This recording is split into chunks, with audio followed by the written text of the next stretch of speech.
Bank tentang Your Entrepreneurship Ecosystem, IDX Channel.com, Menteri Koperasi dan UKM Teten Masduki, tingkat jumlah pekerja data 21% pengusaha muda itu terpaksa gulung tikar. Sendiri karena sejujurnya dari pembelajaran daring ini yang menurunkan sifat karakter siswa itu dan lain tidak bukan adalah dari psikologi siswa itu sendiri. Karena sesuai dengan ini pun sudah sesuai dengan Undang-Undang Nomor 31 yaitu tentang pendidikan. Dengan banyaknya swalayan yang sudah dibangun oleh pemerintah dengan sedikitnya pasar tradisional.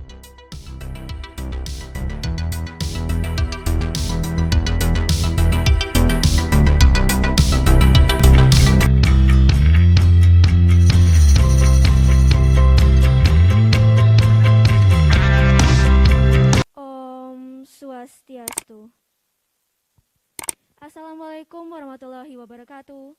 Shalom, namo buddhaya, dan salam sejahtera bagi kita semua. Salam merdeka. Selamat datang di babak semifinal debat bahasa Indonesia dalam rangka memperingati HUT ke-76 Republik Indonesia tahun 2021. Selamat pagi para hadirin sekalian. Yang kami cintai dan banggakan rekan-rekan panitia OSIS SMA Negeri 1 Kuta Utara dan tentunya para dewan juri yang kami hormati.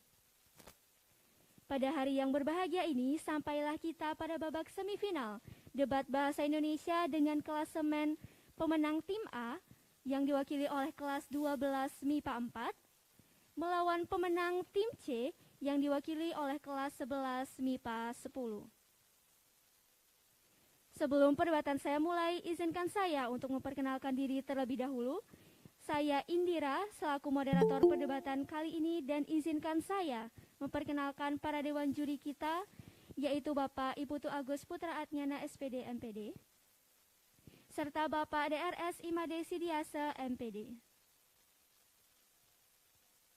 Baik, akan saya lanjutkan dengan pembacaan kriteria semifinal Lomba Debat Bahasa Indonesia SMA Negeri 1 Kuta Utara tahun 2021. Cek. Kriteria semifinal Lomba Debat Bahasa Indonesia Sakura tahun 2021. Semifinal adalah babak penyisihan untuk menentukan peserta yang berhak maju ke babak final penentuan juara 1 dengan teknis sebagai berikut. Pemenang tim A melawan pemenang tim C. Sebaliknya pemenang tim B melawan pemenang tim D. Sebelum debat dimulai akan diadakan pemilihan mosi dan pengundian posisi tim, baik tim pro maupun tim kontra. Debat akan dimulai dengan urutan sebagai berikut. Yang pertama adalah pengundian posisi pro dan kontra akan dilakukan dengan menggunakan amplop yang dipilih oleh pemilik nilai tertinggi antara tim A dan tim C. Yang kedua, pengundian mosi dilakukan dengan menggunakan amplop yang dipilih oleh pemilik nilai terendah dari tim A dan tim C. Selanjutnya adalah pembacaan mosi oleh moderator. Sesi case building dilanjutkan dengan argumen pembuka oleh pembicara satu tim pro, dan dilanjutkan dengan argumen pembuka oleh pembicara satu tim kontra. Dilanjutkan dengan argumentasi pembicara dua tim pro, argumentasi pembicara dua tim kontra, argumentasi pembicara tiga tim pro, pemaparan kesimpulan oleh tim pro, dan diakhiri dengan pemaparan kesimpulan oleh tim kontra. Ketentuan selanjutnya adalah penyampaian argumen tiap pembicara adalah maksimal 3 menit. Pemaparan kesimpulan tiap tim adalah maksimal 2 menit. Dan waktu case building adalah 5 menit. Semua peserta wajib untuk selalu menyalakan kamera dan mematikan fitur mikrofon. Peserta yang menyalakan mikrofon adalah peserta yang mendapat giliran sesuai urutan. Peserta dapat menyalakan mikrofon dan mulai berbicara saat sudah diizinkan oleh saya selaku moderator. Baik, itulah tadi pemaparan teknis perdebatan pada hari ini. Sekali lagi saya mohon untuk para peserta untuk tetap mematikan mikrofon dan kamera. akan saya mulai dengan pengundian posisi tim pro dan tim kontra. Tim yang berhak memilih adalah tim C dari kelas 11 PAS 10. Baik, kepada perwakilan memilih amplop nomor berapa dari dua amplop yang tersedia? Angka 2, Kak. Baik, posisi yang didapatkan oleh tim C adalah kontra. Oleh karena itu, tim A mendapatkan posisi pro. Baik, akan saya lanjutkan dengan pemilihan mosi. Kepada perwakilan dari kelas 12 MIPA 4, kami persilahkan memilih di antara amplop 1, 2, 3, dan 4. Baik, tim A memilih amplop 4. Baik, akan saya bacakan mosinya. Mosinya adalah adanya COVID-19 berdampak besar dengan banyaknya pengusaha muda yang bermunculan. Sekali lagi saya bacakan mosinya. Mosinya adalah adanya COVID-19 berdampak besar dengan banyaknya pengusaha muda yang bermunculan. Baik, kepada kedua belah pihak kami persilahkan untuk mempersiapkan diri karena sesi case building akan berjalan selama 5 menit. Dan dimulai dari sekarang. 5, 4, 3, 2, 1. Waktu case building selesai. Baik, akan kami persilahkan kepada pembicara 1 tim pro guna menyampaikan argumentasi pembukanya selama 3 menit. Baik, waktu 3 menit dimulai dari sekarang. Terima kasih atas kesempatannya. Saya pembicara 1 dari tim A, kelas 12 IPA 4. Saya setuju dengan mosi ini karena Foundation dan Islamic Development Baik, bank tentang Your Entrepreneurship Ecosystem, IDX Channel.com, Menteri Koperasi dan UKM Teten Masduki, tingkat jumlah pekerja informal meningkat sebesar 1,18 juta atau 2,62% dari 2019 ke data Sukernas PBS 2020 menjadi data kaum milenial. Dan juga tambahannya,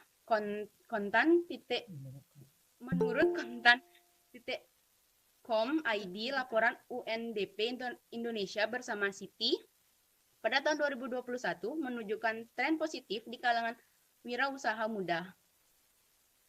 Sekian dari pembicara 1. Sekian dari saya, terima kasih. Baik, itulah tadi argumentasi pembuka dari pembicara 1 tim pro. Selanjutnya kami persilakan kepada pembicara 1 tim kontra guna menyampaikan sanggahan dan argumentasi pembukanya selama 3 menit. Baik, waktu 3 menit dimulai dari sekarang. Oke. Terima kasih kepada moderator atas kesempatan yang diberikan, Dewan Juri yang terhormat, tim lawan dan hadirin yang kami muliakan. Selamat pagi semuanya.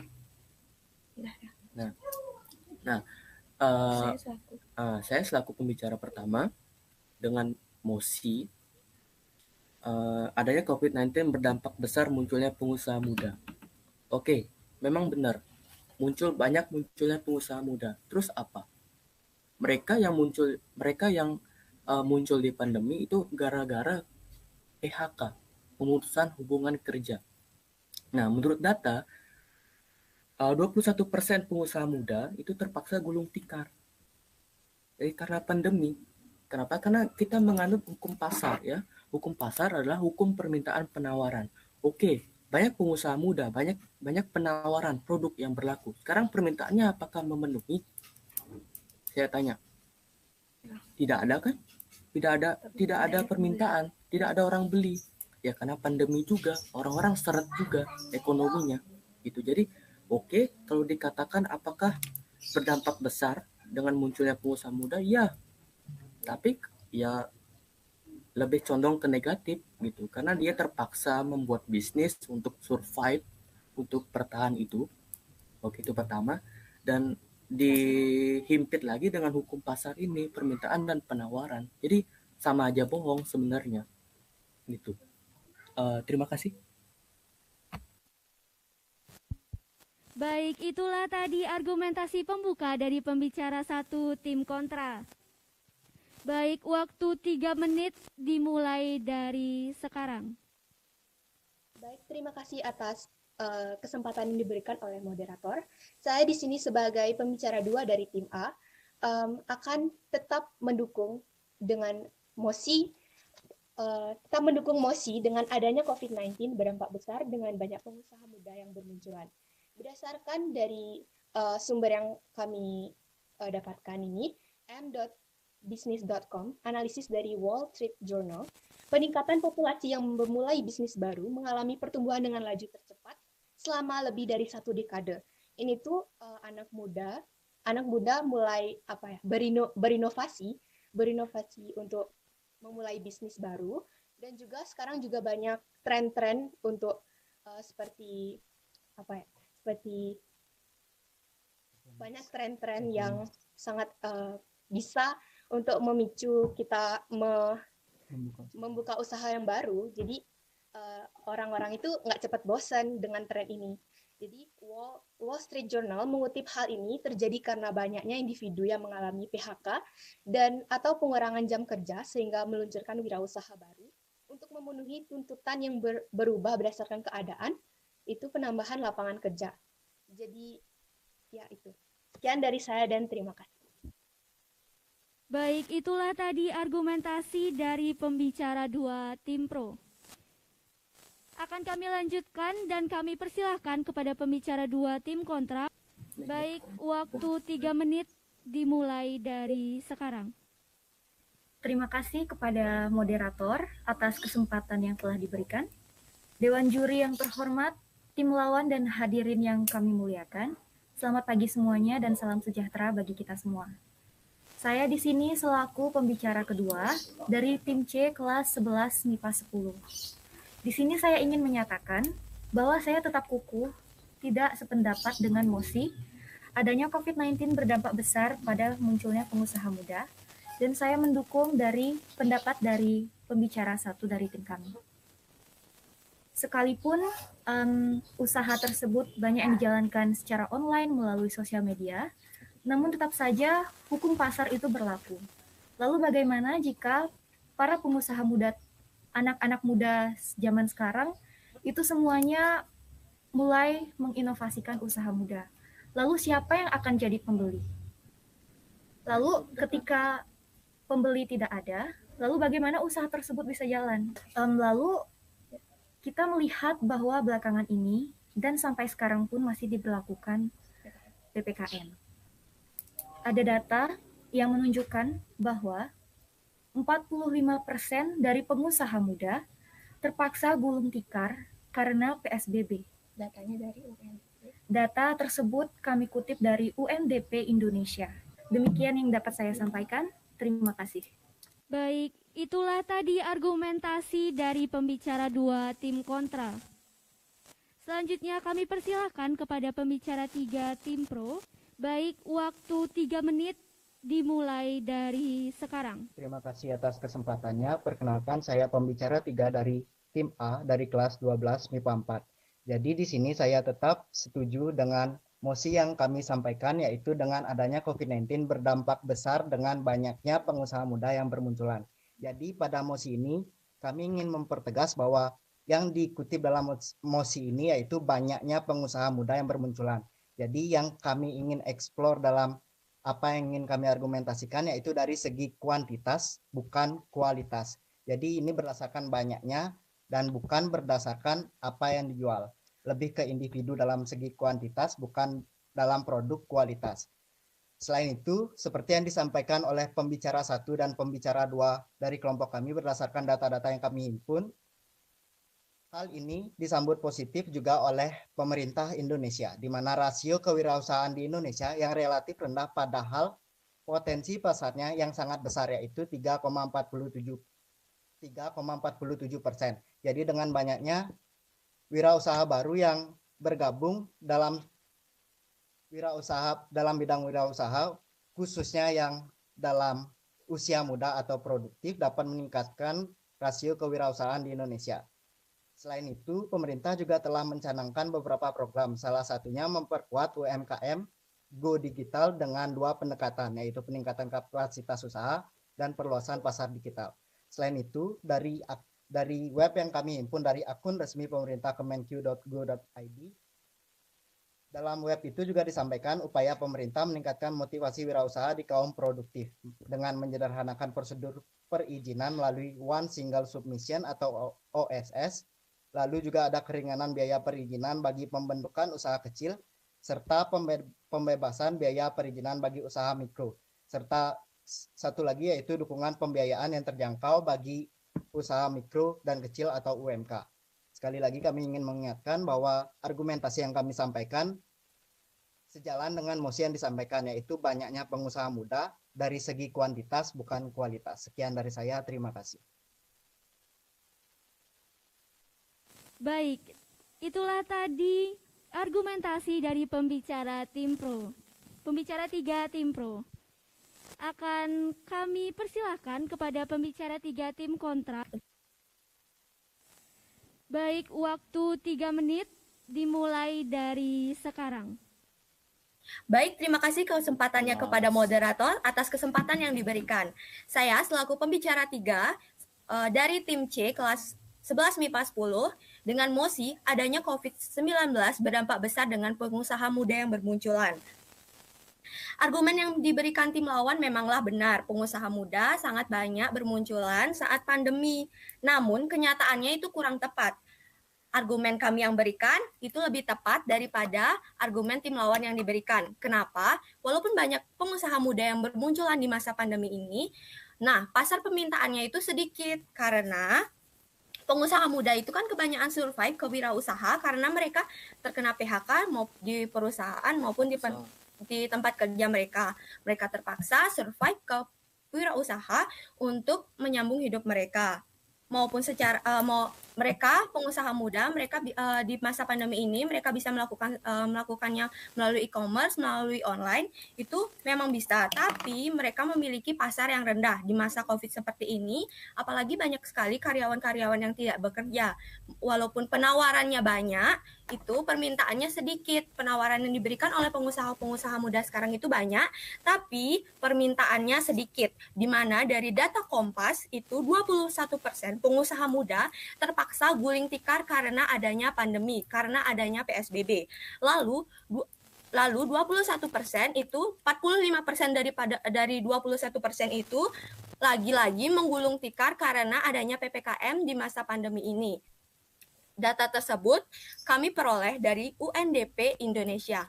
Terima kasih atas kesempatannya. Baik, demikianlah argumentasi dari pembicara 3 tim kontra. Akan kami lanjutkan dan kami persilahkan kepada perwakilan dari tim pro untuk menyampaikan argumentasi kesimpulannya. Sudah. Baik, waktu menyampaikan kesimpulan selama 2 menit kami mulai dari sekarang. Baik, terima kasih atas kesempatannya. Jadi di sini saya tetap setuju dengan pernyataan dan argumentasi yang kami sampaikan. Kami garis bawahi bahwa mosi adalah dengan adanya COVID-19 berdampak besar dengan banyaknya pengusaha muda yang bermunculan, bukan banyaknya produk yang dijual. Jadi kami tetap mendukung argumentasi dan data-data yang kami himpun bahwa adanya wirausaha muda meningkat secara kuantitas setelah mengalami PHK dan atau pengurangan jam kerja di perusahaan yang ia ikuti. Jadi kami tetap setuju dengan argumentasi yang kami sampaikan bahwa dengan adanya COVID-19 berdampak besar dengan pertambahan banyaknya pengusaha muda yang bermunculan. Sekian dari saya, terima kasih. Baik, demikianlah argumentasi kesimpulan dari tim pro.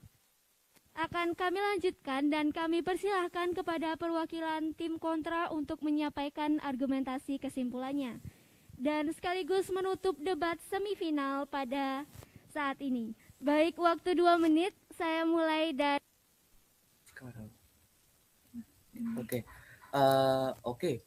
Mosinya benar, adanya COVID-19 berdampak besar munculnya pengusaha muda. Oke, benar. Tapi kita harus memikirkan apa selanjutnya. Oke, pengusaha muda banyak. Oke, sebenarnya kan pengusaha muda banyak.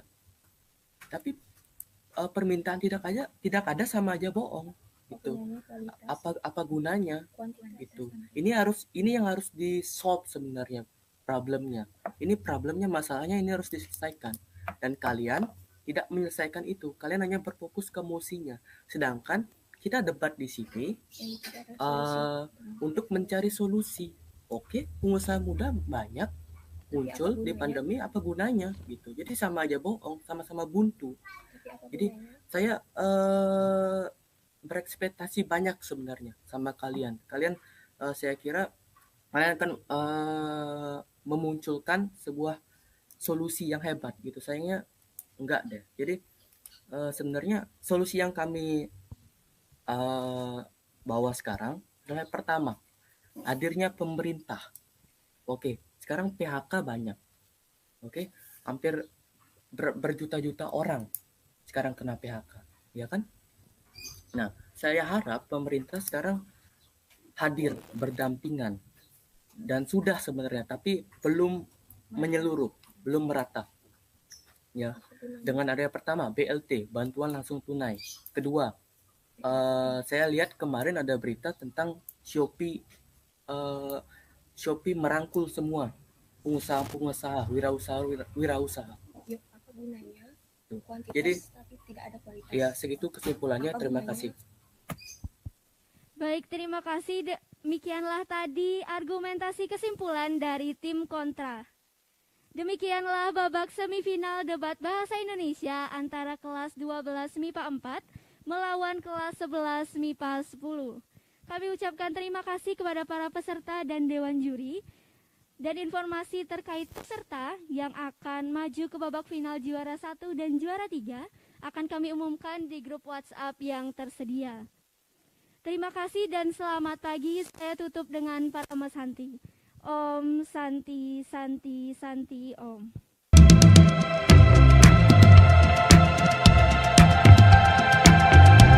Selamat datang di babak semifinal debat bahasa Indonesia dalam rangka memperingati HUT ke-76 Republik Indonesia tahun 2021. Om Swastiastu. Assalamualaikum warahmatullahi wabarakatuh. Shalom, namo buddhaya, dan salam sejahtera bagi kita semua. Salam merdeka. Selamat pagi para hadirin sekalian. Yang kami cintai dan banggakan rekan-rekan panitia OSIS SMA Negeri 1 Kuta Utara, dan tentunya para dewan juri yang kami hormati. Pada hari yang berbahagia ini, sampailah kita pada babak semifinal debat bahasa Indonesia dengan klasemen pemenang grup B yang diwakili oleh kelas 12 MIPA 1 melawan pemenang grup D yang diwakili oleh kelas 10 MIPA 1. Sebelum perdebatan saya mulai, izinkan saya untuk memperkenalkan diri terlebih dahulu. Saya Dalem Sujendra selaku moderator perdebatan kali ini. Dan izinkan saya memperkenalkan para dewan juri kita, yaitu Bapak Iputu Agus Putra Atnyana SPD MPD dan Bapak DRS Imade Sidiase MPD. Baik, akan saya lanjutkan dengan pembacaan kriteria semifinal Lomba Debat Bahasa Indonesia SMA Negeri 1 Kuta Utara tahun 2021. Kriteria semifinal Lomba Debat Bahasa Indonesia SMA Negeri 1 Kuta Utara tahun 2021. Semifinal adalah babak penyisihan untuk menentukan peserta yang berhak maju ke babak final penentuan juara 1 dengan teknis sebagai berikut. Pertama, pemenang grup A melawan pemenang grup C. Sebaliknya pemenang grup B melawan pemenang grup D. Dan pada hari ini kita akan menyaksikan pertarungan antara pemenang grup B yang diwakili oleh kelas 12 MIPA 1 dan pemenang grup D yang diwakili oleh kelas 10 MIPA 1. Kedua, sebelum debat dimulai akan diadakan pemilihan mosi dan pengundian posisi tim pro maupun kontra. Mosinya adalah, di masa pandemi COVID-19, pembelajaran jarak jauh dianggap menurunkan pendidikan karakter bagi generasi muda di Indonesia. Sekali lagi, di masa pandemi COVID-19, pembelajaran jarak jauh dianggap menurunkan pendidikan karakter bagi generasi muda di Indonesia. Baik, kepada kedua belah pihak, kami persilahkan untuk mempersiapkan diri karena sesi case building akan berjalan selama 5 menit. Dan dimulai dari sekarang. 5, 4, 3, 2, 1. Baik, waktu case building selesai. Akan kami persilahkan kepada pembicara satu tim pro guna menyampaikan argumentasi pembukanya selama 3 menit. Baik, waktu 3 menit dimulai dari sekarang. Baik, terima kasih atas waktu dan kesempatan yang telah diberikan kepada kelas kami. Kami awali dengan Panganjali Umat. Om Swastiastu. Assalamualaikum warahmatullahi wabarakatuh. Salam sejahtera bagi kita semua. Perkenalkan, kami dari kelas 10 MIPA 1 dengan tim D. Dan nama saya Nikade Ayu Belinda Damayanti sebagai pembicara 1. Teman saya Nikade Mita Devi Karolina Mertayani sebagai pembicara 2. Dan Niketut Putri Ratna Marlangan Sudarte sebagai pembicara 3. Di sini saya setuju dengan mosi tersebut. Dengan kami tim pro menyetujui mosi tersebut berdasar kepada 2 argumen. Yang pertama, sekolah sebagai aset utama pembentukan karakter siswa. Yang kedua, kurangnya sarana prasarana dalam pembelajaran daring, di mana sekolah sebagai aset utama pembentukan karakter siswa. Ketika saat ini pemerintah menerapkan aturan kita untuk melakukan pembelajaran daring (PJJ), pembelajaran jarak jauh, itu artinya kita hanya bisa melakukan sebatas pertemuan di media digital saja. Kita tidak bisa bertemu langsung dengan teman-teman, kita tidak bisa berinteraksi dengan ibu guru dan juga dengan teman-teman bagaimana kita bersosialisasi untuk membentuk karakter kita agar tidak menjadi seseorang yang manja. Kita dengan pembelajaran jarak jauh ini kita hanya bisa menatap teman-teman kita melalui misalnya media digital ya. Kita katakan handphone, kita bisa mengatakan hanya dengan di laptop saja. Dan juga yang kedua, kurangnya sarana dalam pembelajaran daring. Tidak semua siswa, antar siswa satu dengan siswa lainnya memiliki kemampuan yang sama untuk dapat menggunakan media tersebut. Banyak orang-orang ini yang gaptek ya, istilahnya seperti itu. Orang tua juga kebanyakan tidak mau memantau anak-anaknya karena sibuk dengan pekerjaan. Di sini, sarana dan kemampuan daring sangat diperlukan untuk kemampuan siswa. Di mana kita mengatakan bahwa sekolah adalah aset utama pendidikan karakter bangsa bagi setiap siswa. Lalu, menurut Samani dan Haryanto, untuk menjadi manusia seutuhnya yang berkarakter dalam dimensi hati, pikir, raga, serta rasa dan karsa, di mana lingkungan sekolah yang berisi berbagai individu dengan sikap berbeda yang membantu menempa pendidikan karakter seseorang anak. Lalu menurut Thomson Liakona, mengetahui kebaikan, menatai kebaikan, melakukan kebaikan. Baik, sekian dari saya. Terima kasih. Baik, kepada kelas 10 MIPA 1, saya tanyakan apakah ada tambahan lagi? Karena waktu tersisa 30 detik lagi. Baik, akan saya tambahkan karena kalau kita di sekolah, kita memiliki suatu tata tertib atau hukum yang tertulis daripada kalau kita di sekolah, kita tidak memiliki hukum yang tertulis ya. Dimana kalau sekolah, ini dia mengikat siswa. Ketika siswa melanggar suatu aturan dalam pembelajaran, maka guru akan secara langsung menegur atau mungkin akan dikenakan sanksi secara langsung, sedangkan kalau di rumah, aturannya akan lebih fleksibel atau dapat berubah-ubah. Terima kasih. Baik, itulah argumentasi luar biasa dari pembuka dari pembicara satu tim pro. Akan kami lanjutkan kepada pembicara satu tim kontra guna menyampaikan sanggahan dan argumentasi pembukanya selama 3 menit. Waktu 3 menit dimulai dari sekarang. Baik, selamat pagi Dewan Juri yang terhormat dan teman-teman sekalian. Di sini saya Gede Indra Brata sebagai pembicara pertama dari tim pro akan menjelaskan argumen saya kenapa saya tidak setuju terhadap mosi debat kali ini, yaitu di masa pandemi COVID-19, pembelajaran jarak jauh dianggap penurunan pendidikan karakter siswa. Sebelumnya, di sini terdapat 2 kata kunci pada mosi pada saat ini, yaitu PJJ dan pendidikan karakter. Sebelumnya, saya akan mendefinisikan sedikit tentang 2 kata kunci tersebut. Pembelajaran jarak jauh merupakan pembelajaran tidak tatap muka yang dilakukan di rumah masing-masing oleh siswa dan gurunya.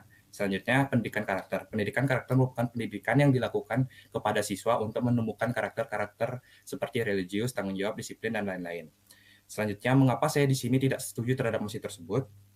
Di sini saya memiliki 3 poin penting yang akan saya sampaikan pada kesempatan kali ini. Yang pertama, pendidikan jarak jauh ini bisa melatih karakter siswa. Mengapa?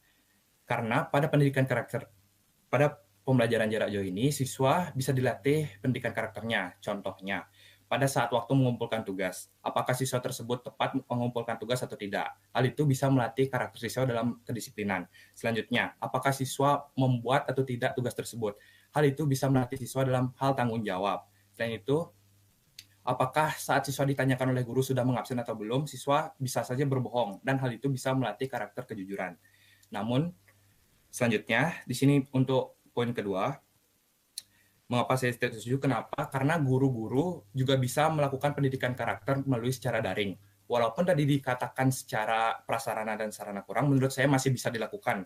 Mungkin baik dari chat atau mungkin dari Google Meet. Selanjutnya yang ketiga, pada waktu pembelajaran jarak jauh ini, banyak waktu yang kita habiskan dengan keluarga, yang mana hal ini bisa menimbulkan banyak pendidikan karakter sebagai salah satunya tanggung jawab dalam melaksanakan pekerjaan rumah. Dan juga untuk menanggapi tadi yang dikatakan oleh pembicara pihak pertama, yaitu di mana sekolah sebagai aset utama dalam pendidikan karakter siswa. Menurut saya itu salah, karena menurut jurnal UNES, pendidikan karakter itu bisa dilakukan di mana saja, baik di lingkungan rumah maupun masyarakat. Dan untuk hukumannya itu terdapat norma-norma yang terdapat di masyarakat dan rumah, yaitu norma kesusilaan, norma kemasyarakatan, dan lain-lain. Dan apabila kita melanggar norma-norma tersebut, kita akan mendapatkan sanksi yang membuat kita akan berlaku lebih baik lagi, sehingga sesuai dengan pendidikan karakter. Sekian dari argumen saya ucapkan terima kasih. Waktu 3 menit dimulai dari sekarang. Selamat pagi teman-teman, moderator juga Dewan Juri yang terhormat. Sebelumnya terima kasih atas waktu yang telah diberikan. Perkenalkan, nama saya Nikada Meta Devi Karun Martayani dari tim D kelas 10 MIPA 1. Di sini saya sebagai pembicara 2 dari tim Pro. Saya kurang setuju dengan pendapat dari pembicara 1 tim kontra, yang mana tepat mengumpulkan tugas lalu membuat tugas. Tapi nyatanya masih banyak siswa yang mengumpulkan lewat dari batas waktu yang seharusnya, mengumpulkan tugas lewat dari tenggang. Juga walaupun banyak juga yang walaupun dia mengumpulkan tepat waktu, itu bukan murni hasil dia mengerjakan sendiri, tetapi dia hanya copy paste dari Google dan tidak dipelajari dengan baik, tapi hanya nyalin gitu doang. Penurunan nilai yang sangat dilihat di pembelajaran daring ini yaitu kejujuran. Karena contoh aja, jika ada ulangan harian, orang-orang pasti akan mencari Google. Mempindahkan web dari web ulangan ke web Google itu sangat mudah. Lalu, saya akan menegaskan mengenai argumentasi dari tim kami, yaitu kurangnya kemampuan dan sarana dalam pembelajaran daring.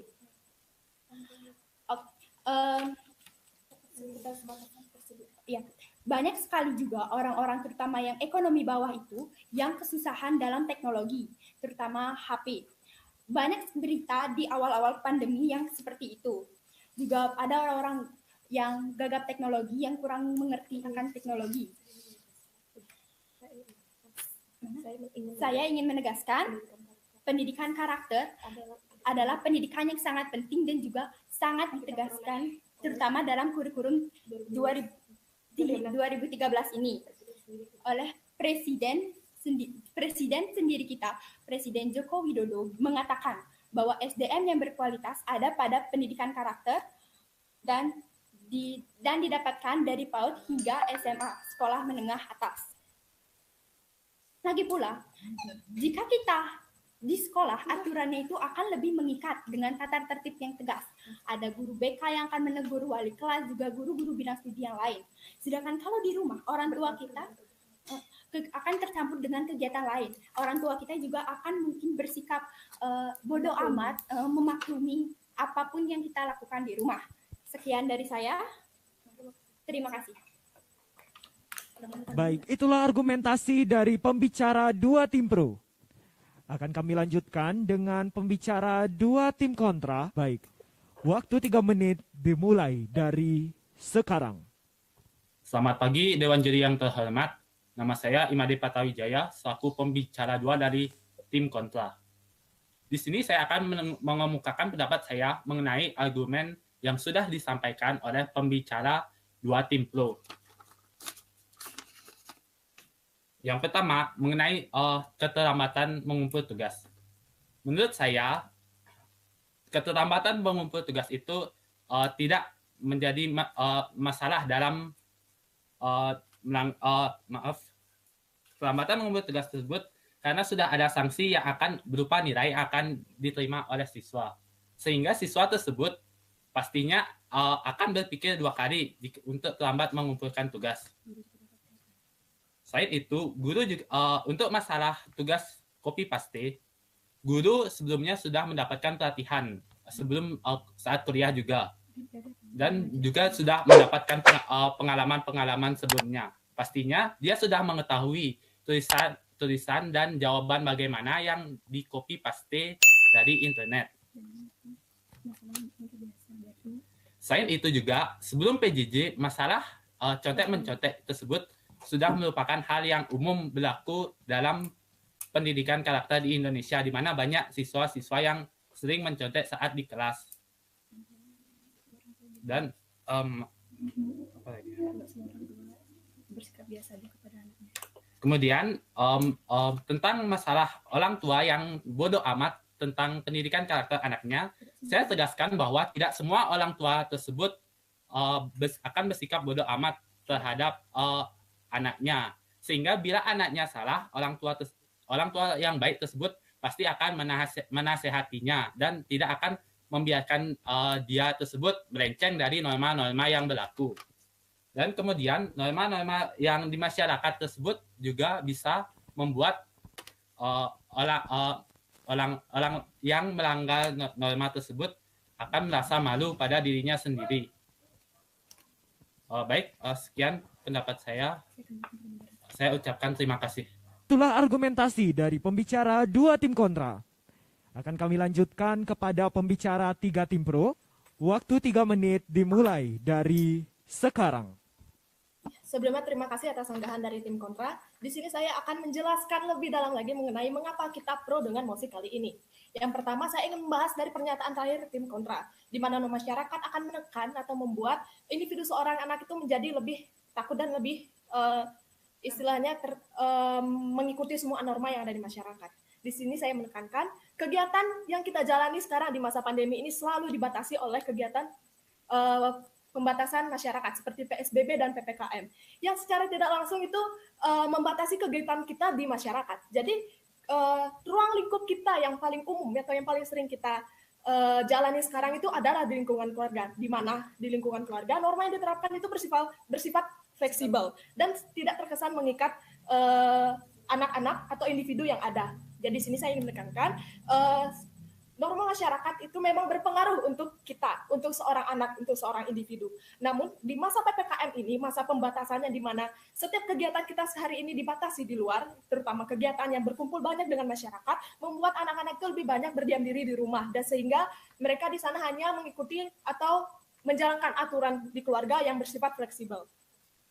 Lalu di sini tentang copy paste, contek dan mencontek. Di sini saya mengakui memang dimanapun, bahkan di sekolah pun kita bisa yang namanya mencontek. Namun jika dilihat dari kesempatan yang ada, di sini kesempatan saat pembelajaran daring untuk melakukan copy paste, untuk melakukan contek, itu jauh lebih besar daripada kegiatan belajar kita di sekolah. Jadi jika dipilih antara mencontek di rumah atau mencontek saat sekolah offline, lebih baik sekolah offline dilakukan. Mencontek itu ada saat melakukan sekolah offline, karena usaha kita untuk mencontek itu bakalan jauh lebih sedikit, berbeda dengan di rumah dengan tidak adanya pengawasan dari guru. Dan yang kedua, untuk orang tua yang bersikap bodoh amat, sebelumnya maaf karena kami tadi salah mengucapkan kata-kata, memilah kata yang kami ingin sampaikan. Di sini maksud dari kata bodoh amat adalah dikitnya waktu orang tua mendampingi anak-anak untuk ikut belajar. Setelah itu menurut pengalaman yang kami sendiri, tidak hanya saya dan juga pasti seluruh anak yang ada di Indonesia pasti juga mengalami yang namanya kendala dalam pembelajaran ini. Orang tua pasti akan tetap sibuk bekerja untuk mencari uang, mencari nafkah, terutama di masa pandemi ini. Setiap orang tua pasti akan memaksimalkan semua kegiatan mereka agar bisa mendapatkan penghasilan di masa pandemi ini.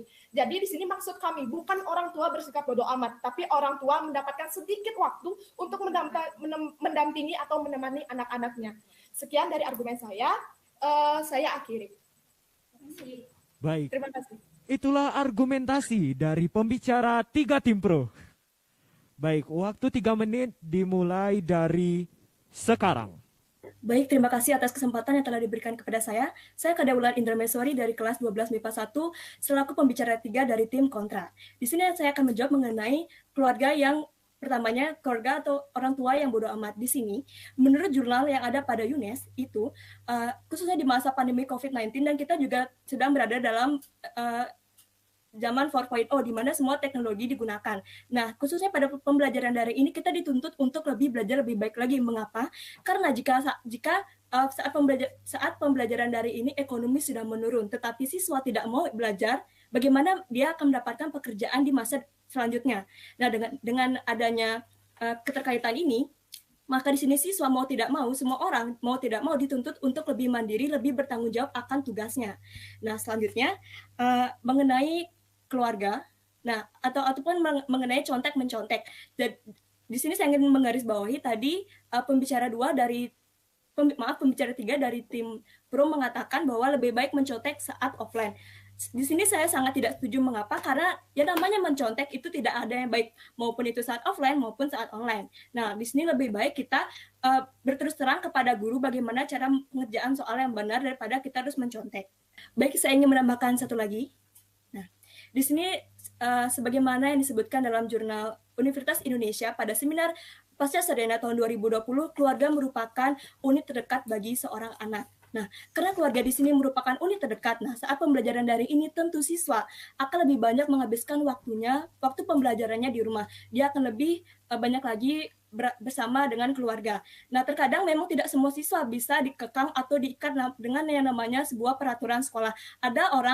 Ataupun ada siswa yang lebih baik dia tidak terikat, tapi dalam hatinya sendiri dia juga akan melaksanakan tugas yang diberikan. Nah, dengan adanya waktu yang banyak dihabiskan oleh keluarga, mungkin di sini keluarganya akan menjelaskan bagaimana caranya untuk menjadi mandiri. Karena jika tidak, anak tersebut yang akan meneruskan generasi keluarganya. Jika anak tersebut tidak melakukan tugasnya sebagai siswa, sehingga bagaimana dia akan meneruskan keluarganya ke depan untuk mendapatkan pekerjaan yang lebih baik lagi. Sehingga di sini dengan adanya pembelajaran dari ini, dengan kita menghabiskan banyak waktu bersama keluarga, kita mengetahui bagaimana susahnya ekonomi dan juga kondisi sosial pada saat masa pandemi ini. Tentu kita akan mendapatkan pendidikan karakter untuk bisa membantu orang tua kita untuk tidak menjadi beban keluarga di masa pandemi ini. Dengan kita bisa selalu berprestasi dan juga mengikuti yang namanya tanggung jawab dan juga tugas-tugas yang diberikan oleh sekolah. Dengan demikian kita dapat membanggakan keluarga. Dan di sini saya tekankan bahwa waktu habis. Baik, itulah argumentasi dari pembicara 3 tim kontra. Selanjutnya kami persilahkan kepada perwakilan dari tim pro untuk menyampaikan argumentasi kesimpulannya. Baik, waktu 2 menit dimulai dari sekarang. Terima kasih atas waktunya argumentasi yang diberikan oleh tim kontra. Di sini saya sepenuhnya tidak menolak apa yang dikatakan oleh tim kontra. Oleh karena itu, saya akan menjelaskan semua kesimpulan mengenai perdebatan mosi yang telah kita jalani tadi. Jadi dari pernyataan mosi ini yang menekankan bahwa pembelajaran daring dapat menurunkan karakter pendidikan siswa di Indonesia, saya setuju. Di sini saya ingin memberikan solusi mengenai permasalahan ini. Yang pertama, solusi dari sekolah itu sendiri, di mana sekolah harus lebih berperan besar dalam penyuluhan tidak hanya kepada murid, namun juga kepada orang tua siswa.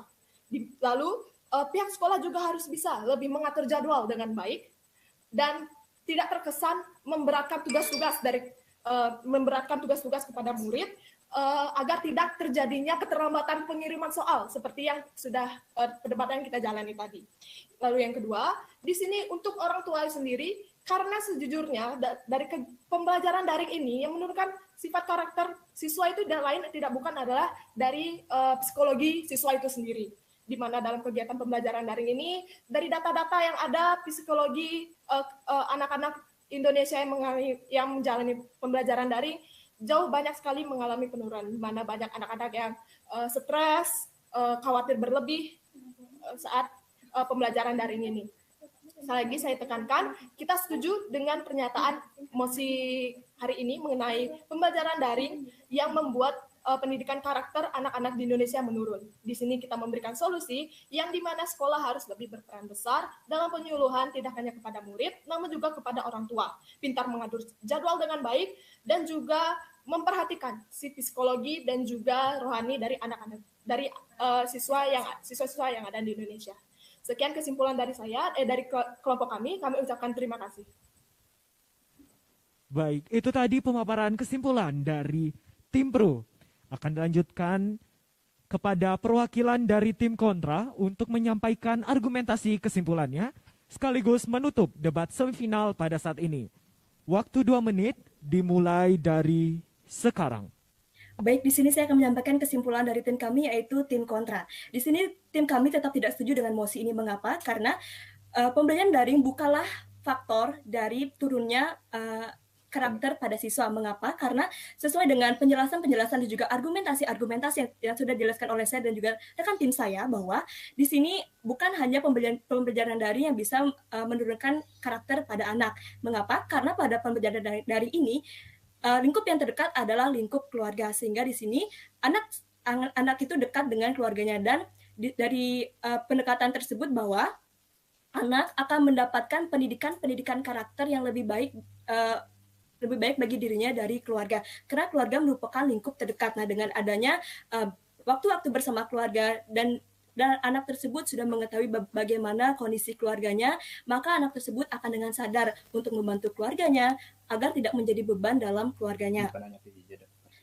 Nah, dengan demikian berarti bukan karena hanya pembelajaran jarak jauh maka karakter pada siswa itu akan turun, karena sebagaimana disebutkan dalam jurnal UNES, pendidikan karakter itu bisa dilakukan dari mana saja asalkan ada dari hati nurani diri sendiri. Dan terutama dengan kesulitan-kesulitan yang dihadapi pada masa pandemi ini, mungkin anak-anak yang masih bisa untuk diberitahu akan mengerti bagaimana sulitnya mencari pekerjaan ataupun mendapatkan penghasilan di masa pandemi, sehingga di sini anak-anak akan dibangun lagi karakternya untuk menjadi karakter yang lebih mandiri, yang bertanggung jawab, yang tidak merepotkan ataupun menyusahkan keluarganya maupun orang sekitar.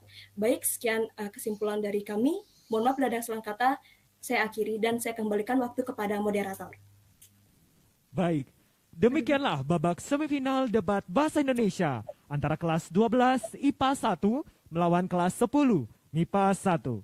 Terima kasih kami ucapkan kepada para peserta dan Dewan Juri.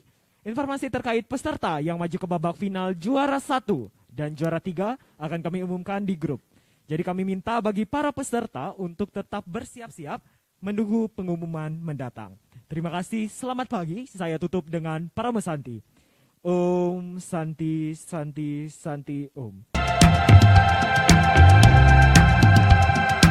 Selamat datang di puncak final perebutan juara 1 debat Bahasa Indonesia dalam rangka memperingati HUT RI ke-76 Republik Indonesia tahun 2021. Om Swastiastu. Assalamualaikum warahmatullahi wabarakatuh. Shalom, namo buddhaya dan salam sejahtera bagi kita semua. Salam merdeka. Selamat siang para hadirin sekalian yang kami cintai dan banggakan, rekan-rekan panitia OSIS SMA Negeri 1 Kuta Utara, dan tentunya para dewan juri yang kami hormati. Pada hari yang berbahagia ini sampailah kita pada babak final perebutan juara 1 debat Bahasa Indonesia dengan klasemen kelas 11 MIPA 10 melawan kelas 10 MIPA 1. Baik, sebelum perdebatan saya mulai, izinkan saya untuk memperkenalkan diri terlebih dahulu. Saya Indira selaku moderator perdebatan kali ini, dan izinkan saya memperkenalkan para dewan juri kita, yaitu Bapak Ibu Tu Agus Putra Atnyana SPD MPD, serta Bapak DRS Ingmade Sidiasa MPD. Baik, akan saya lanjutkan dengan pembacaan kriteria babak final perebutan juara 1 Lomba Debat Bahasa Indonesia SMA Negeri 1 Kuta Utara tahun 2021. Kriteria final perebutan juara 1 Lomba Debat Bahasa Indonesia Sakura tahun 2021. Final perebutan juara 1 adalah babak puncak yang diikuti oleh tim pemenang debat di setiap babak semifinal. Berikut teknis babak final. Yang pertama, sebelum debat dimulai akan diadakan pemilihan mosi dan pengundian posisi tim, baik tim pro maupun tim kontra. Debat akan dimulai dengan urutan sebagai berikut. Diawali dengan pengundian posisi tim pro dan kontra akan dilakukan dengan menggunakan amplop yang dipilih oleh pemilik nilai tertinggi antara kelas 11 MIPA 10 dengan kelas 10 MIPA 1. Dilanjutkan dengan pengundian mosi, dilakukan dengan menggunakan amplop yang dipilih oleh pemilik nilai terendah antara kelas 11 MIPA 10 dengan kelas 10 MIPA 1. Dilanjutkan dengan pembacaan mosi oleh panitia, sesi case building, dilanjutkan dengan argumen pembuka oleh pembicara 1 tim pro, argumen pembuka oleh pembicara 1 tim kontra, argumen oleh pembicara 2 tim pro, argumen oleh pembicara 2 tim kontra, dilanjutkan dengan argumen oleh pembicara 3 tim pro, argumen oleh pembicara 3 tim kontra, pemaparan kesimpulan oleh tim pro, dan diakhiri dengan pemaparan kesimpulan oleh tim kontra. Penyampaian argumen tiap pembicara adalah maksimal 5 menit. Pemaparan kesimpulan tiap tim adalah maksimal 3 menit. Waktu case building adalah 10 menit. Semua peserta wajib untuk selalu menyalakan kamera dan mematikan fitur mikrofon. Peserta yang menyalakan mikrofon adalah peserta yang mendapat giliran sesuai urutan. Peserta dapat menyalakan mikrofon dan mulai berbicara saat sudah diizinkan oleh saya selaku moderator. Baik, itulah tadi pemaparan teknis perdebatan pada hari ini. Sekali lagi saya mohon kepada para peserta untuk mematikan fitur mikrofon terlebih dahulu dan menyalakan fitur kamera. Baik, akan saya mulai dengan pengundian posisi tim pro dan tim kontra. Mosinya adalah, Dewan menganggap dengan mengizinkan dibangunnya swalayan di Provinsi Bali tidak akan mempengaruhi para penjual atau pemilik usaha berbasis tradisional dan budaya daerah. Sekali lagi, mosinya adalah, Dewan menganggap dengan mengizinkan dibangunnya swalayan di Provinsi Bali tidak akan mempengaruhi para penjual atau pemilik usaha berbasis tradisional dan budaya daerah. Baik, kepada kedua belah pihak kami persilakan untuk mempersiapkan diri karena sesi case building akan berjalan selama 10 menit dan dimulai dari sekarang. 5, 4, 3, 2, 1. Baik, waktu case building telah usai. Akan kami persilahkan kepada pembicara 1 tim pro guna menyampaikan argumentasi pembukanya selama 5 menit. Baik, waktu 5 menit dimulai dari sekarang. Terima kasih kepada moderator atas kesempatan yang diberikan. Selamat siang Dewan Juri, saya Niputa Nindya Maharani Putri selaku pembicara 1 dari tim C kelas 11 MIPA 10. Dengan mosi, Dewan menganggap dengan mengizinkan dibangunnya swalayan di Provinsi Bali tidak akan mempengaruhi para penjual atau pemilik usaha berbasis tradisional dan budaya. Nah, dari mosi tersebut kita memiliki 2 kata kunci. Yang pertama swalayan dan yang kedua pasar tradisional. Di mana pengertian dari swalayan adalah sebuah toko yang menjual segala kebutuhan sehari-hari. Seperti contohnya swalayan yang ada di Bali, itu contohnya Tiara Gatsu, Tiara Dewata. Lalu ada pasar tradisional. Pasar tradisional itu adalah tempat orang-orang melakukan jual beli dan melakukan interaksi secara langsung. Di mana pasar tradisional ini tidak akan kalah dengan swalayan karena pasar tradisional ini memiliki keunggulan-keunggulan yang saya akan sebutkan sekarang. Di mana salah satu contoh bukti fakta yang sekarang yang sedang benar itu adalah kita bisa lihat bahwa para ibu-ibu itu tetap berkunjung ke pasar tradisional untuk membeli kebutuhan sehari-hari mereka.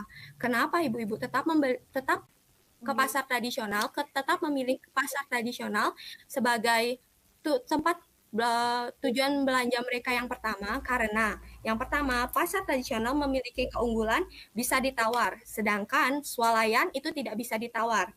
Yang kedua, lebih murah. Kita ketahui bahwa pasar tradisional itu tidak memiliki pajak, sedangkan swalayan memiliki pajak. Yang kedua, lebih dekat. Nah, swalayan itu kan biasanya berada di pusat kota, sedangkan bagaimana dengan masyarakat yang berada di pedesaan dan di pelosok-pelosok? Apakah iya mereka bakal ke swalayan? Baik, segitu pendapat yang dapat saya sampaikan. Terima kasih. kami persilahkan kepada pembicara satu tim kontra guna menyampaikan sanggahan dan argumentasi pembukanya selama 5 menit. Baik, waktu 5 menit dimulai dari sekarang. Baik, terima kasih atas waktu dan kesempatan yang telah diberikan kepada kami. Kami awali dengan panganjali umat. Om Swastiastu. Assalamualaikum warahmatullahi wabarakatuh. Salam sejahtera bagi kita semua. Sebelumnya, perkenalkan kami dari kelas 10 MIPA 1 dari tim D dengan saya sendiri Nikade Ayu Belinda Damayanti sebagai pembicara 1 dan teman saya atas nama Nikade Meita Depi Karolin Mertayani sebagai pembicara 2 dan Ketut Putri Ratna Marlangun Sudarta sebagai pembicara 3. Kami sebagai tim kontra tidak sepenuhnya menolak argumen dari apa yang dikatakan oleh tim pro, karena di sini kami mendapat bukti bahwa dengan mosi Dewan menganggap dengan mengizinkan dibangunnya swalayan Provinsi Bali tidak akan mempengaruhi para penjual atau pemilik usaha berbasis tradisional dan budaya daerah. Pada kenyataannya, kita tahu dengan banyaknya dibangun swalayan di Provinsi Bali ini dapat mengakibatkan menurunnya omset penjualan dari pasar tradisional. Ini terjadi karena ketidakseimbangan antara pasar modern atau swalayan dengan pemilik usaha berbasis tradisional dan budaya daerah. Persaingan pasar tradisional dan swalayan dalam hal segmen pasar dan juga komoditas ini sangat berperan penting ya. Lalu, terlihat dominasi pasar tradisional dalam kegiatan perdagangan kebutuhan sehari-hari berkurang seiring dengan kehadiran swalayan. Kita bayangkan, dengan banyaknya swalayan yang sudah dibangun oleh pemerintah, dengan sedikitnya pasar tradisional, di mana masyarakat sekarang lebih suka masyarakat yang elit kita bisa bilang ya, di zaman modern sekarang. Banyak orang yang mengatakan bahwa ke pasar tradisional ini tidak higienis, seperti banyaknya turis-turis ya, wisatawan. Mereka lebih memilih untuk pergi ke pasar swalayan dibandingkan ke pasar modern, seperti itu ya. Pasar tradisional, di mana pasar modern mendominasi, tetapi tidak menggantikan. Di sini saya katakan mendominasi. Di mana kata mendominasi ini berarti pasar swalayan ini memang sudah menambah dan menurunkan omset di mana pasar tradisional ini, tapi tidak menghilangkan, ingat itu. Jadi, dengan kata mendominasi ini sekitar 17% bisa menggantikan, tetapi tidak, sebab pasar tradisional memiliki ciri khas tersendiri, baik itu dari segi penjualan makanan, bahan-bahan sehari-hari. Karena itu, pasar tradisional ini masih bisa tetap bertahan. Tetapi dengan perkembangan pasar swalayan yang akan ingin dibangun oleh pemerintah untuk lebih memajukan pasar-pasar modern ini menyebabkan pasar tradisional ini mengalami penurunan perdagangan. Misalnya kita katakan, ini masyarakat golongan A, ini misalnya orang yang lebih kaya gitu, dan masyarakat yang ekonomi menengah ke bawah. Masyarakat ini akan lebih berdominan untuk berbelanja di pasar swalayan daripada untuk pasar tradisional. Dan hal inilah kita akan memperhatikan untuk dalam hal kehigienisannya dan juga dalam hal kelengkapannya kualitas barang atau produk. Jelas pasti pasar swalayan lebih unggul dari kelengkapan produknya karena tidak hanya dari pangan dan juga dari bahan-bahan pakaian baik itu sandang. Dengan pasar swalayan ini juga menyediakan secara lengkap daripada pasar tradisional. Karena pasar tradisional ini dia lebih mencukupi atau hal-hal kebutuhan sehari-hari dibandingkan hal-hal untuk keperluan di masa depan seperti itu. Lalu dari segi kualitas barang atau produk, jelas saja pasar swalayan ini kualitas produknya akan lebih unggul daripada pasar tradisional. Karena pasar swalayan ini telah disajikan dan tempatnya ditata khusus ya. Misalnya, ini tempat buah-buahan, ini tempat makanan, sudah ditata khusus. Sedangkan kalau di pasar tradisional, dia tempatnya ini beracakan. Baik ini ada baju, di sini sebelahnya ada pasar ikan. Jadi semuanya itu langsung kegabung. Jadi bisa masyarakat lebih memilih untuk lebih mudah berbelanja. Mereka akan lebih memilih untuk pergi ke pasar swalayan atau pasar modern. Baik, sekian dari saya. Terima kasih. Baik, demikianlah argumentasi pembuka dari pembicara satu tim kontra.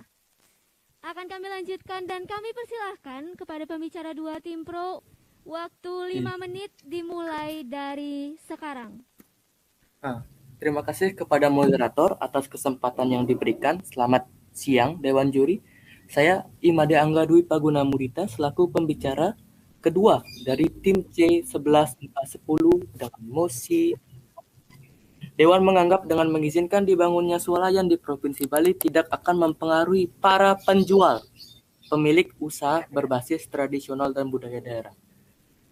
Dan sekali lagi, saya sangat suka sekali argumen yang diberikan oleh tim D, 10 MIPA 1. Ya. Tapi ada salah satu hal yang mungkin kalian lewatkan.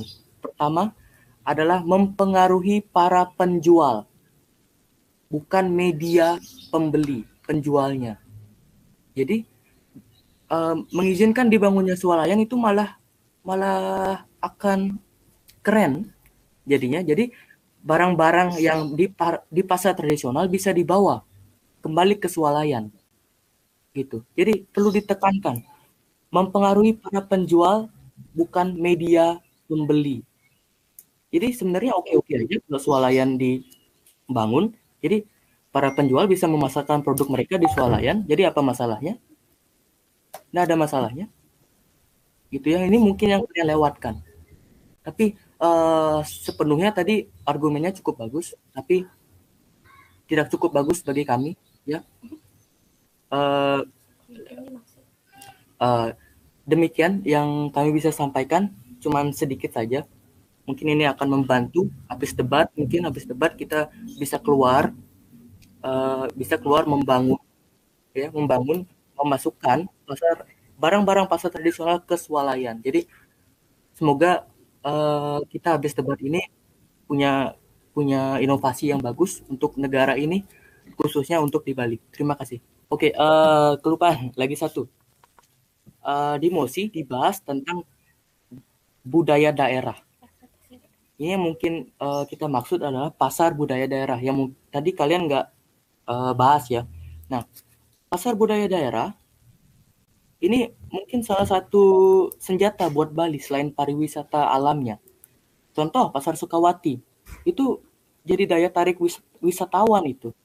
Jadi dengan adanya swalayan nggak akan mempengaruhi hal itu gitu. Jadi tetap tidak ada poin, tidak ada dasar apapun yang bisa merubah pasar tradisional atau menggeser pasar tradisional dan budaya daerah.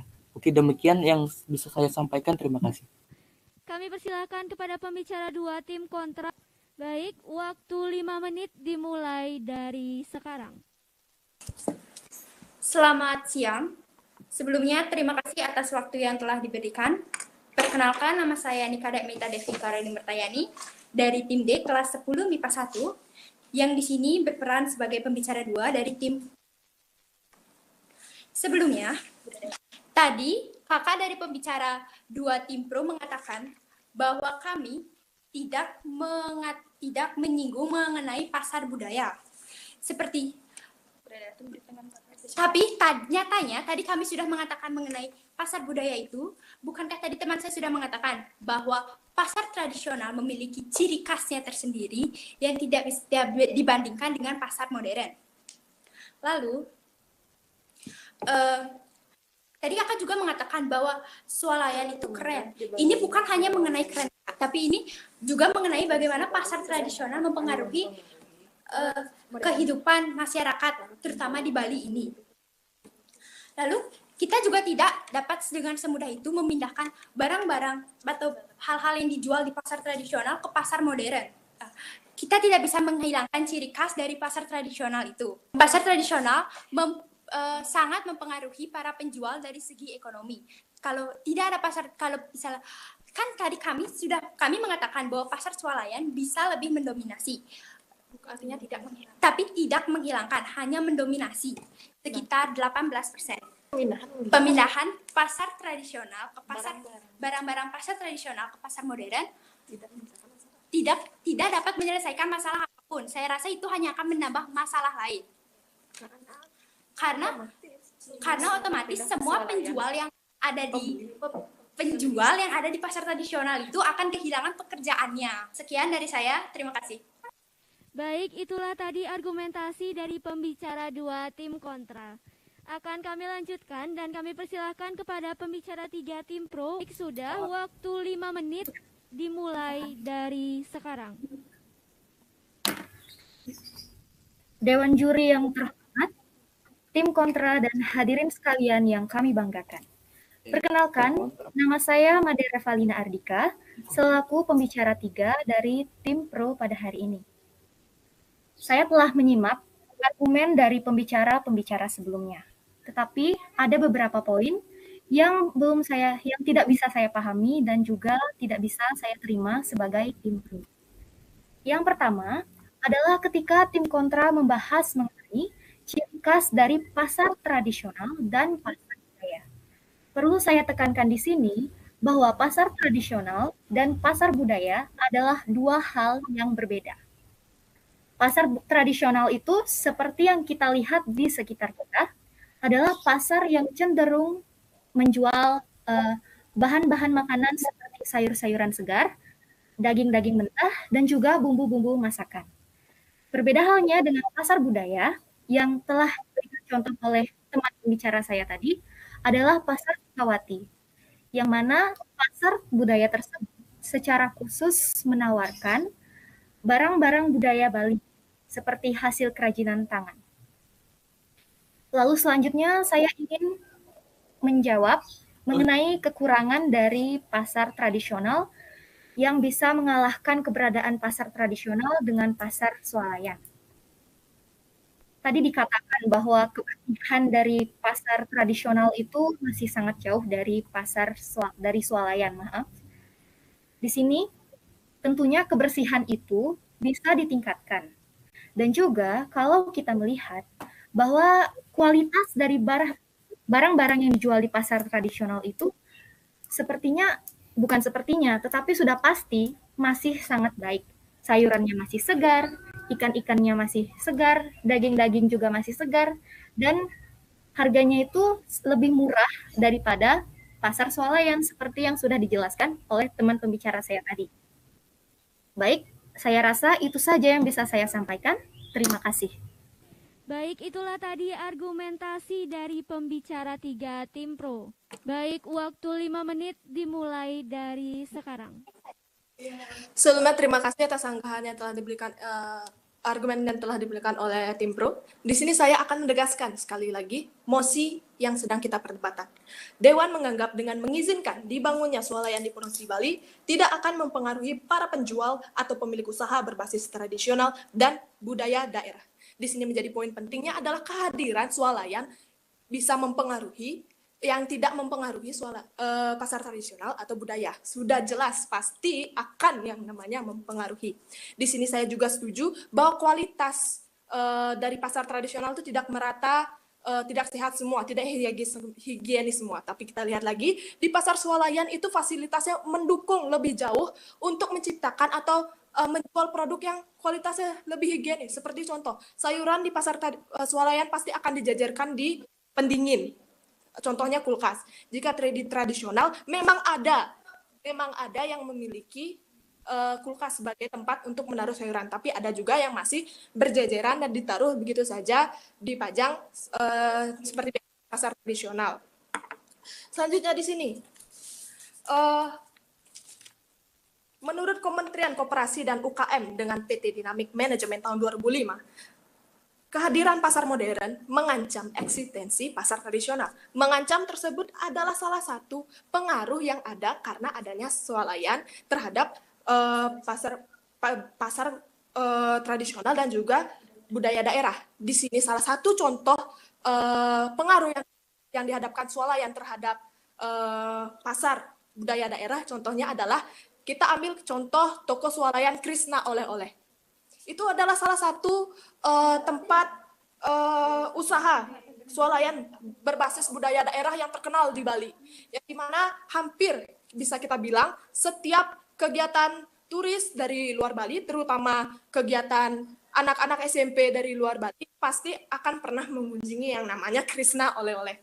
Itu merupakan salah satu contoh pengaruh swalayan untuk pasar budaya daerah yang ada di Bali. Sementara untuk pengaruh usaha swalayan untuk pemilik usaha berbasis tradisional atau pasar tradisional di Bali, ya seperti saya sebutkan tadi. Di sini banyak sekali kekurangan yang masih dimiliki oleh pasar tradisional di Bali. Saya mengakui pasar tradisional di Bali memang sudah ada yang memiliki kehigienisan yang bagus, kualitas yang bagus pula, tata-tata pengaturan pasar yang juga yang bagus, namun belum merata. Di mana pasar swalayan ini memang dari awal sudah dirancang untuk menjadi tempat kegiatan jual dan beli barang yang bagus dan yang lebih memadai daripada swalayan. Dari kualitas barangnya, dari higienisnya, semua memang dari awal sudah dirancang memang untuk swalayan itu sendiri. Sementara untuk pasar, masih banyak pasar yang harus diratakan pembangunannya, sistemnya, kehigienisan barang-barang yang dijualnya. Sekali lagi, di sini saya menegaskan untuk pengaruh swalayan daripada untuk usaha pasar tradisional dan juga budaya daerah. Tentu di sini ada pengaruhnya dari swalayan itu sendiri terhadap pasar tradisional dan juga pasar budaya daerah seperti yang saya jelaskan tadi. Saya di sini menerima apa yang dikatakan oleh tim kontra, namun saya menambahkan pendapat saya mengenai pengaruh swalayan ini terhadap pasar tradisional dan juga pasar budaya daerah yang ada di Bali. Sekian dari argumentasi saya, terima kasih. Baik, demikianlah argumentasi dari pembicara 3 tim kontra. Selanjutnya kami persilakan kepada perwakilan tim pro untuk menyampaikan argumentasi kesimpulannya. Baik, suara sudah masuk, waktu 3 menit dimulai dari sekarang. Dewan juri yang terhormat, tim kontra dan hadirin sekalian yang kami banggakan. Sampailah di sini saya akan menyampaikan kesimpulan dari hasil debat kita pada hari ini. Kita ada baiknya kalau kita kembali memahami mosi pada debat kita hari ini. Mosi debat kita hari ini, Dewan menganggap dengan mengizinkan dibangunnya swalayan di Provinsi Bali tidak akan mempengaruhi para penjual atau pemilik usaha berbasis tradisional dan budaya daerah. Kami dari tim pro sangat mendukung mosi tersebut. Izin akan kehadiran swalayan tidak akan mempengaruhi pasar tradisional. Mengapa? Karena pasar tradisional memiliki banyak kelebihan, seperti yang telah dijelaskan, harga lebih murah, bisa ditawar, dan juga pasar tradisional lebih mudah dijamah oleh penduduk-penduduk di pelosok negeri. Untuk kekurangan pasar tradisional, kami memberikan solusi. Saya harap dengan diberikannya izin oleh pemerintah, pemerintah akan tetap merangkul pasar tradisional untuk lebih menjaga kualitas dan kehigienisan dari pasar tradisional. Lalu saya beralih ke pasar budaya. Saya rasa pasar budaya lebih memiliki nilai etik daripada swalayan, sekalipun swalayan tersebut menjual barang-barang budaya. Juga saya tambahkan, pasar tradisional dan budaya memiliki sasaran pasar yang berbeda dengan swalayan. Kami rasa itu saja yang bisa disampaikan. Terima kasih. Baik, demikianlah argumentasi kesimpulan dari perwakilan tim pro. Kami persilakan kepada perwakilan tim kontra untuk menyampaikan argumentasi kesimpulannya sekaligus menutup debat babak final pada hari ini. Baik, waktu 3 menit dimulai dari sekarang.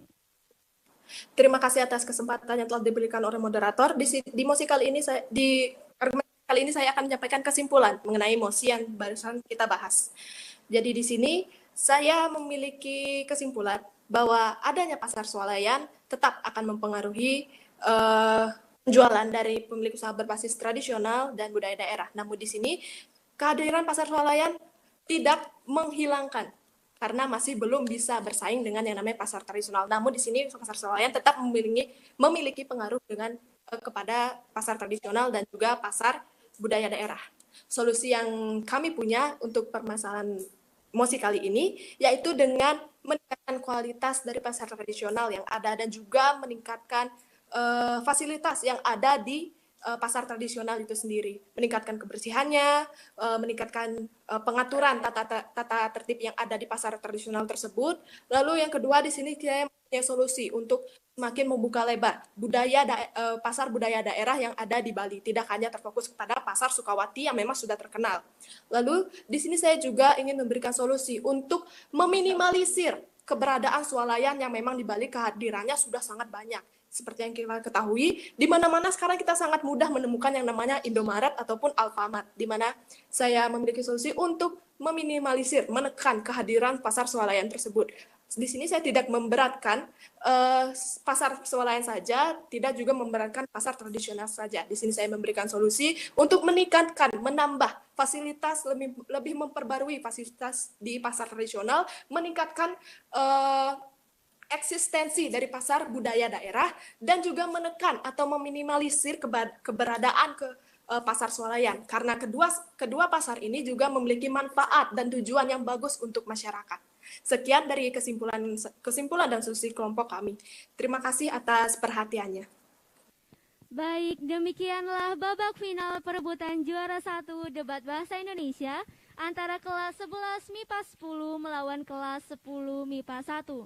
Kami ucapkan terima kasih kepada para peserta dan juga Dewan Juri. Informasi terkait peserta yang berhasil memperoleh juara 1 dan 2 akan diumumkan segera oleh panitia. Baik, terima kasih dan selamat siang. Saya tutup dengan Parama Santi. Om Santi Santi Santi Om.